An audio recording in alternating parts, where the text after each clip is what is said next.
So the vast majority of time I have talked about Baldur's Gate 3, I've had nothing but praise for the game.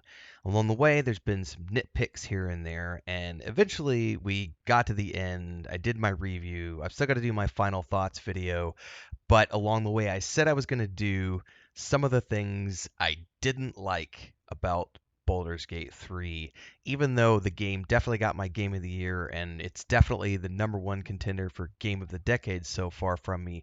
There were still some things that I didn't care for. What's important to note about these things is I don't consider them to be big enough flaws that it took away from the overall enjoyment of the game.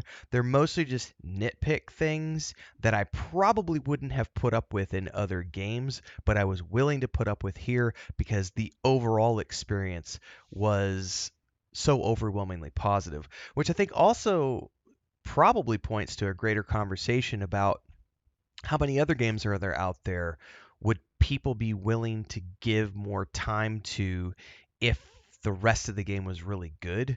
Because there are games out there where you'll see a kernel of something that's kind of fun or interesting, but then the rest of the game experience is just so bad that most people will throw out the baby with the bathwater, as the saying goes. So I think it's an interesting conversation to have about other games as well. But without further ado, let's talk about the things that I didn't like about Baldur's Gate 3. Moving forward, as we get into this video, a reminder, there may be things that I talk about that are spoilery. I just kind of go off the cuff. I don't do a script. It's stream of consciousness, and occasionally I will just talk about stuff without thinking about it. So you've been warned. There might be spoiler stuff ahead. There might not be. It just kind of depends on where my mind rambles over the next 10 to 15 minutes. If you haven't already tuned in to one of my videos before, don't forget to like, subscribe, and hit the bell icon so you never miss an update. We're obviously playing a lot more than just Baldur's Gate 3.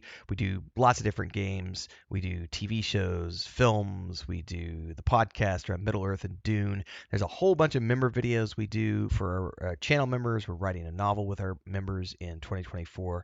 There's a Discord down below. Check it all out.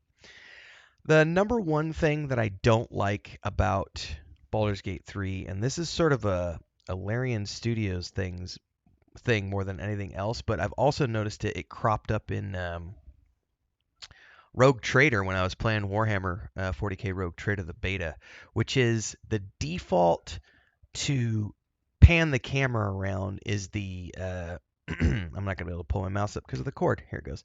The middle mouse button. That drives me nuts. I want to be able to click the right mouse button and move the camera around, pan the camera around. I don't want to have to do it with the middle mouse click. Now, when a game provides me with the option to change that click over, good. I'm going to do it immediately. And Baldur's Gate 3 did allow me the opportunity to do that. But the right click is also used for things like, the default anyway, is to like cancel a spell action or to bring up a context menu if you're using mouse and keyboard, which created some issues when I wanted to rebind it because then I had to go rebind other things, and it just turned into a little bit of a hassle, which is one of the reasons I ended up playing Baldur's Gate 3 on the controller like 98% of the time. It's not the only reason, but it's one of the reasons why as soon as the game came out and I was able to get out of the mouse and keyboard, which is what you were locked into for the early access, I switched over to the controller just because it was far more intuitive for me. But this ties directly into my next complaint. The camera and the overall camera controls on mouse and keyboard for Baldur's Gate 3 are some of the worst I have experienced in games in recent years. I just do not like the way they did the camera controls on the mouse and keyboard. Not so on the controller, which is, again, if you watch 98% of my videos, I play on the controller. And the reason is because once you go into controller mode, you're moving your character around and the camera's following the character, and you have free look and all this other stuff, and it's way more superior. I've done multiple videos on the camera controls, how to customize them, mouse and keyboard versus controller, why I chose to play controller most of the time on this game. And the camera movement is the number one reason I chose controller over mouse and keyboard. Because even though the mouse and keyboard does have its pros, especially when it comes to combat and really, fine tuning what you're doing and everything else, you do have character snapping, target snapping on the controller, which is rather nice. The camera controls I just don't like the way the camera works in mouse and keyboard mode. It's very janky. The overall not it doesn't follow that well, and there's weirdness with the way you're needing to move the camera around, combined with the fact that you got to rebind it to get it to work the way I want, to rebind the buttons. It just didn't give me what I was looking for. I very much prefer like the way it was done with like Pillars of Eternity 1 and 2, Baldur's Gate 1 and 2, Icewind Dale 1 and 2. I liked those types of cameras. This one didn't quite do it for me. So the camera was definitely one of the things that kind of made me go, oof, that's not good. But ultimately, the camera controls with the controller are much better and worked, in my opinion, in a way that made me enjoy the game a lot more. There were still wonkiness aspects. If you've ever watched, I've done multiple videos from different characters. There's a mimic fight that happens in the Underdark early on in Act 1. And there are some weird things going on with the colliders because of the tight confined space that is in. And no matter what angle you're trying to get from the sides of that fight, because you're in that confined space, the camera is banging up against these colliders, and so you're never able to get quite the angle that you want. And it doesn't matter if you're using mouse and keyboard or the controller, the camera's just not doing what you need it to do. And yeah, you could try to go into the top-down mode, but that's the only option to get away from that camera jank, is to pull the camera into the top-down mode, which then doesn't give me the view that I want because I don't really care for the top-down mode. There were other instances. What was the wizard's Laura Cole? There's a wizard you fight in Act 3. Laura Cohen, maybe. I can't remember the name of the wizard. But that fight also had some super janky camera stuff, especially we knocked one of the dudes off the third floor down to the second floor, and he couldn't get back up. So we were trying to target him down below, and it didn't matter if I was using mouse and keyboard or controller mode, trying to get the camera angle to where I could actually target the guy as he was stuck down on the second floor. It was just pure jank. So the camera controls are definitely probably my number one complaint in Baldur's Gate 3. Because even though it's much better on the controller, there are still issues, and the mouse and keyboard camera control stuff could just go away. I don't like it at all. It just, I don't care for it. Again, not enough to take me away from my overall enjoyment of the game. It's just one of those little nitpick things. And then finally, we come to the one that I think a lot of people, I think it just depends on if you're a fan of the original games or if you're a fan of Larian's games. So I'm a fan of the original games. I didn't actually play any of Larian games until it was announced that they were doing Baldur's Gate 3. That's what I went and got on GOG. I got a package deal for Divinity Original Sin 1, Divinity Original Sin 2. Went through and played them. Excellent games, everybody. You need to play those if you have not. They are great games. But I don't like turn-based combat as much as I like real-time with pause. I've always preferred real-time with pause. And that was a thing where, you're locked into turn-based gameplay here. And I've mentioned this in multiple other videos. This is one of the first games. So, kudos to Larian Studios.